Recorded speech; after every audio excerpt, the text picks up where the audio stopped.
Good morning students. हम class 12th biology का chapter 3 कर रहे हैं, दैट इज़ ह्यूमन न्यूट्रिशन। और आज हम फर्टिलाइजेशन से लेके चाइल्ड बर्थ तक की जितनी भी प्रोसेसेस हुई हैं उनको एक बार समराइज करेंगे।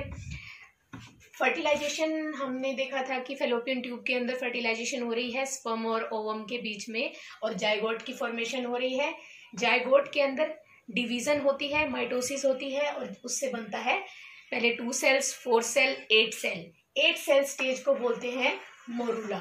ठीक है, फिर उसके बाद मोरूला से फर्दर जो डिवीजन होती है ब्लास्टूला बनता है। इस प्रोसेस को बोलते हैं ब्लास्टुलेशन, और ब्लास्टुलेशन के बाद बनता है ब्लास्टोसिस्ट। ब्लास्टोसिस्ट जो है ये 4th डे पे ये जाके यूट्रस के अंदर 4th डे पे पहुंच जाता है ब्लास्टोसिस्ट, और यही ब्लास्टोसिस्ट जाके 7th डे पे यूट्रस की जो वॉल है उसके अंदर इम्प्लांट हो जाता है। उस प्रोसेस को बोलते हैं इम्प्लांटेशन। इम्प्लांटेशन होने से लेके प्लेसेंटा फॉर्मेशन होती है, उसके बाद फिर जो है फीटस की डेवलपमेंट स्टार्ट हो जाती है। उस फीटस की डेवलपमेंट होने के बाद नेक्स्ट प्रोसेस जो आती है फीटस के अंदर, दैट इज गैस्ट्रुलेशन। गैस्ट्रुलेशन में क्या होता है, जब फीटस डेवलपमेंट हो रही होती है, हमने पूरा स्ट्रक्चर देखा था, कोरियोनिक विलाई बनती है, प्लेसेंटा बनता है, फिर उसके अंदर जो एपीब्लास्ट हाइपोब्लास्ट बनता था, तो वहां पर हमने देखा था कि फीटस के अंदर जो है जो ये ब्लास्टोसिस्ट की बाहर वाली ट्रोफोब्लास्ट लेयर और अंदर की तरफ जो इनर सेल मास था, वो इनर सेल मास जो है वो डिवाइड होके एपीब्लास्ट और हाइपोब्लास्ट बनाता है, और वो बाद में जो है 3 जर्म लेयर डेवलप करता है। जो 3 जर्म लेयर हम पढ़ते हैं एक्टोडर्म, मीजोडर्म, एंडोडर्म। तो गैस्ट्रुलेशन का मतलब यही है, formation of 3 germs layers, ectoderm, mesoderm and endoderm. पूरे के पूरे फीटस की डेवलपमेंट जो है इन्हीं 3 जर्म लेयर से होती है। पूरी बॉडी के अंदर जो हमारे ऑर्गन डेवलप होते हैं, जो फीटस से आगे कंप्लीट बेबी बनता है, वो गैस्ट्रुलेशन की प्रोसेस से बनता है। तो जब ये तीनों जर्म लेयर बनती हैं, इन्हीं तीनों जर्म लेयर से पूरी बॉडी के टिश्यू डेवलप होते हैं। जो एक्टोडर्म है, एक्टोडर्म वाली जो लेयर है उससे नर्वस टिश्यू बनता है। मीजोडर्म से कनेक्टिव टिश्यू और मस्कुलर टिश्यू बनता है, और जो लास्ट में एंडोडर्म बचता है, एंडोडर्म से, मीजोडर्म से और एक्टोडर्म, इन तीनों से एपिथेलियम टिश्यू बनता है। तो पूरी बॉडी के टिश्यू जो है वो इन 3 जर्म लेयर से बनते हैं। कौन कौन सी 3 जर्म लेयर हमने बताई है? Ectoderm, mesoderm and endoderm. ठीक है, तो इस प्रोसेस को, इन तीनों लेयर की प्रोसेस फॉर्मेशन को बोलते हैं गैस्ट्रुलेशन। इम्प्लांटेशन के बाद ये प्रोसेस होती है। नेक्स्ट इज पार्चुलेशन, कि अब जो है कंप्लीट बेबी जो है 9 मंथ के लिए मदर के वोम के अंदर परसिस्ट कर रहा था, यूट्रस के अंदर जो है वो प्रेजेंट था।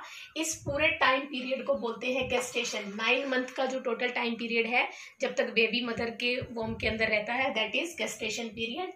और उसके बाद लास्ट स्टेप होता है पार्चुरेशन का, कि जब पूरा टाइम कंप्लीट हो जाता है बेबी का मदर की बॉडी के अंदर डेवलपमेंट, तो उसके बाद प्रोसेस स्टार्ट होती है पार्चुरेशन की। अब जो ये पूरी डेवलपमेंट होती है मदर के वोम के अंदर फीटस की, उसमें सबसे पहले जो नोटिस किया जाता है फर्स्ट मंथ में, फर्स्ट मंथ के अंदर क्या डेवलपमेंट होती है?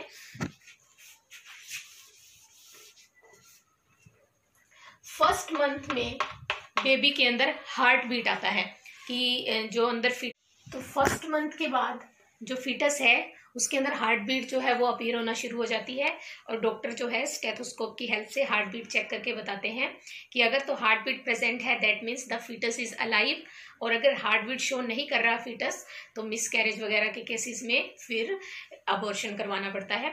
नेक्स्ट है सेकेंड मंथ। सेकेंड मंथ में क्या होता है, बेबी की लिम्स आना शुरू हो जाती है, मतलब आर्म्स और लेग्स बनना स्टार्ट हो जाती हैं, और उनके ऊपर डिजिट आना शुरू हो जाती हैं, फिंगर बनना शुरू हो जाती हैं।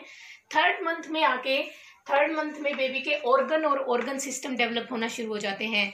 डिफरेंट ऑर्गन्स हैं जो बॉडी के, वो बनना शुरू हो जाते हैं। Digestive system, excretory system, heart है वो बनना शुरू हो जाता है। नेक्स्ट है 4th मंथ में जाके, 4th मंथ में कुछ स्पेशल चेंजेस नहीं आते हैं। 5th मंथ में बेबी के हेड पर हेयर आना शुरू हो जाते हैं, और फर्स्ट बेबी मूवमेंट जो है वो शुरू होती है, जो शो करते हैं फीटस के अंदर जो मूवमेंट स्टार्ट होती है 5th मंथ में आके वो मूवमेंट होती है। 6th मंथ में पूरी बॉडी के ऊपर हेयर आना शुरू हो जाते हैं। आईलिड्स खुल जाती हैं, दोनों आईलिड्स, और आईलिड्स के ऊपर जो आईलैशेस हैं वहां पर भी बाल आने शुरू हो जाते हैं। तो 6th मंथ तक कंप्लीट डेवलपमेंट जो फीटस की वो हो चुकी होती है। 7th, 8th और 9th मंथ में बेबी ओनली साइज में ग्रो करता है, ठीक है। और 9 मंथ कंप्लीट होने के बाद, मतलब गेस्टेशन पीरियड जब कंप्लीट हो जाता है, तो फीटस जो है अब पूरा डेवलप बेबी बन चुका है, वो पार्चुरेशन के थ्रू जो है चाइल्ड बर्थ के थ्रू बॉडी से बाहर आता है। तो पार्चुरेशन की प्रोसेस को हम थोड़ा डिटेल में देखेंगे कि ये मैंने फीमेल रिप्रोडक्टिव सिस्टम का स्ट्रक्चर अगेन बनाया है, जहाँ जिसके अंदर कंप्लीट ये 9 मंथ का बेबी डेवलप हो चुका है। जब 9 मंथ कंप्लीट हो जाते हैं तो इस बेबी के अंदर जो किडनी डेवलप हुई हैं, जो एक्सक्रीटरी सिस्टम में किडनी डेवलप हुई हैं, उसके किडनीज के ऊपर एक ग्लैंड होती है, दैट इज एड्रीनल ग्लैंड। वो एड्रीनल ग्लैंड जो है एंड्रोजन कौन से हार्मोन होते हैं? मेल हार्मोन, यानी टेस्टोस्टेरोन स्क्रीट करना शुरू कर देते हैं, ठीक है। यहाँ पर एड्रीनल ग्लैंड जो प्रेजेंट है, वो एड्रीनल ग्लैंड टेस्टोस्टेरोन हार्मोन स्क्रीट करना शुरू कर देती है। ये टेस्टोस्टेरोन हार्मोन यहाँ से बेबी की बॉडी से बाहर स्क्रीट हो जाता है और ये पहुंच जाता है प्लेसेंटा के पास। प्लेसेंटा इस टेस्टोस्टेरोन हार्मोन को लेके उसको एस्ट्रोजन में कन्वर्ट कर देता है, ठीक है।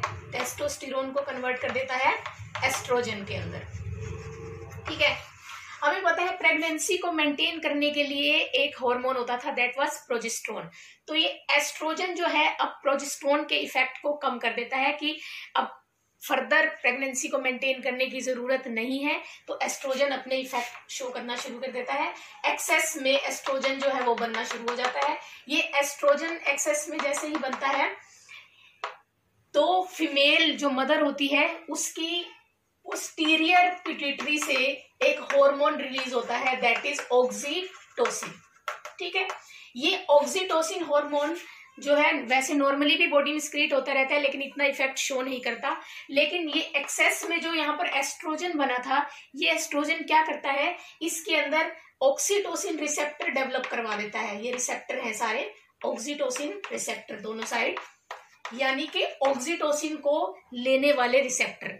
अगर ये रिसेप्टर ना हो तो ऑक्सीटोसिन अपना इफेक्ट शो नहीं करता ज्यादा, लेकिन ये रिसेप्टर बन चुके हैं इस एस्ट्रोजन की वजह से, तो अब ऑक्सीटोसिन जो है फटाफट से आकर इनके अपने रिसेप्टर के साथ जुड़ जाएगा। और ऑक्सीटोसिन का क्या फंक्शन है कि ये जो यूट्रस की वॉल है, जो कनेक्टिव टिश्यू है, उसको कॉन्ट्रैक्ट करवाता है। जितने ज्यादा रिसेप्टर बनेंगे उतना ज्यादा ऑक्सीटोसिन आके इनके साथ जुड़ेगा, उतनी ज्यादा कॉन्ट्रैक्शन होगी। और जैसे ही ये कॉन्ट्रैक्ट होंगी यूट्रस की वॉल, कॉन्ट्रैक्शन के बाद बेबी जो है थोड़ा सा नीचे की तरफ शिफ्ट हो जाएगा, ठीक है। अब बेबी जो है मान लो यहाँ पर पहुंच गया सर्विकल कैनाल में, तो यहाँ पर जो है नैरो पाथ है, रास्ता बहुत कम है, तो यहाँ से बेबी पास आउट नहीं हो सकता।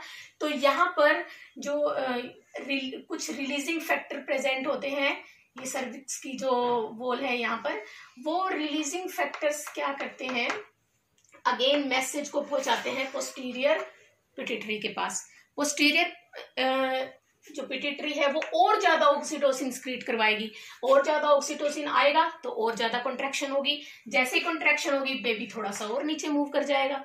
तो ये एक पॉजिटिव फीडबैक मैकेनिज्म चलता रहता है कि यहाँ से जो फैक्टर थे उन्होंने मैसेज पोस्टीरियर पिट्यूटरी को भेजा, वहां से और ज्यादा ऑक्सीटोसिन स्क्रीट हुआ। ऑक्सीटोसिन जितना ज्यादा स्क्रीट होता जाएगा उतनी ज्यादा कॉन्ट्रैक्शन होती जाएगी, और ये कॉन्ट्रैक्शन होते होते धीरे धीरे जो है बेबी नीचे की तरफ शिफ्ट होता जाता है, वाइडनिंग होती जाती है रास्ते की कंप्लीट जो है। तो वजाइना के थ्रू बेबी जो है वो बर्थ हो जाता है।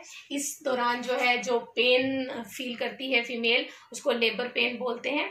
और जो है पार्चुरेशन के बाद जो बेबी बर्थ होता है, उसके बाद नेक्स्ट स्टेप जो होता है that is lactation. Lactation process हम नेक्स्ट लेक्चर में करेंगे।